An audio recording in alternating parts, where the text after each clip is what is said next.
बिस्मिल्लाहिर्रहमानिर्रहीम अस्सलाम वालेकुम रहमतुल्लाह। आप देख रहे हैं रूहानी बुक यूट्यूब चैनल। सौफरुल मुज़फ़्फ़र के महीने में चलते फिरते ये इसम पढ़ते रहें। दौलत और रिज़्क इतना मिले कि जगह कम पड़ जाए रखने के लिए। माह सफ़र में किया जाने वाला सबसे ख़ास और आसान अमल। अल्हम्दुलिल्लाह सफ़र का महीना शुरू है और सफ़र के महीने को सफ़रुल मुज़फ़्फ़र भी कहा जाता है, तो इसलिए यहाँ पे आपके सामने शेयर कर दिया। और दूसरा हमारा ये सेगमेंट है कि हर महीने के हम आपके सामने वज़ाइफ शेयर करते हैं, साल के हवाले से वज़ाइफ शेयर करते हैं, वीकली आपके वज़ाइफ शेयर करते हैं, इसी तरह दिनों के हवाले से वज़ाइफ शेयर करते हैं, ताकि आपको उन वक्त के उन सातों के अंदर ज़्यादा से ज़्यादा अमाल करके आपको ज़्यादा से ज़्यादा फ़ायदा हो। तो आपने सफ़र के महीने में ये इंतहाई आसान अमल है, बहुत ही ज़्यादा आसान अमल है। आपने बस चलते फिरते इसको करना है, तो इंशाअल्लाह लज़ीज़ रिज़्क दौलत के हवाले से आपके तमाम मसले हल हो जाएंगे। कौन सा अमल है, कैसे करना है, पूरी तफसील इस वीडियो के अंदर शेयर कर रहा हूँ। वीडियो को मुकम्मल देखिए।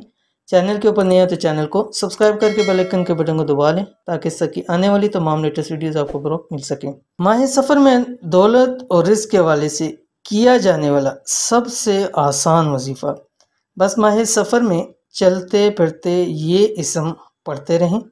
इंशाअल्लाह अल्लाह पाक आपको इतने रिज़्क और माल और दौलत से नवाजेगा कि फिर सारी ज़िंदगी किसी चीज़ की कमी ना होगी, और इतना माल होगा कि रखने के लिए आपको जगह ही नहीं मिलेगी। यानी इतना अल्लाह ताला रिज़्क देंगे कि आपको रखने की जगह नहीं मिलेगी कि मैं उस रिज़्क को, माल को रखूँ कहाँ पे। इतनी अल्लाह ताला की आपके ऊपर अनायतें होंगी।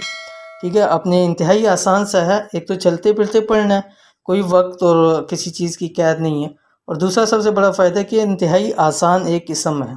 ठीक है, कौन सा आपकी स्क्रीन के ऊपर आ रहा है। अमल ये है, इस अल्लाह के एक इसम को चलते फिरते हर वक्त पढ़ें, दिन में हज़ारों लाखों मरतबा पढ़ें, यानी इसको पढ़ते ही रहें बग़ैर काउंट किए। क्या पढ़ना है, ये अल्लाह ताला का एक नाम है, या नाफ़िउ। ठीक है, आप देख लें कितना आसान है, या नाफ़िउ। आप 1 मिनट में कोई 100 मरतबा ईज़िली पढ़ सकते हैं। ठीक है, तो अब दिन भर चलते फिरते हर टाइम इसको पढ़ते हैं, पूरा महीना पढ़ते रहें, महीना ख़त्म नहीं होगा, आप इसका रिज़ल्ट आपके सामने होगा। दिन के शुरू में और आखिर में एक तस्बीह दुरूद शरीफ की पढ़ लें, एक सुबह पढ़ लें जब आप शुरू करने लगे उससे पहले, और फिर रात को सोने से पहले आप एक तस्बीह दुरूद शरीफ पढ़ के दुआ करके इंशाल्लाह सो जाए। तो ये थी आज की वीडियो। उम्मीद करती हूँ वीडियो पसंद आई होगी। इसको लाइक कीजिए, फैमिली फ्रेंड के साथ ज़रूर शेयर कीजिए। मिलते हैं इंशाल्लाह नेक्स्ट वीडियो के अंदर, तब तक के लिए अल्लाह हाफिज़।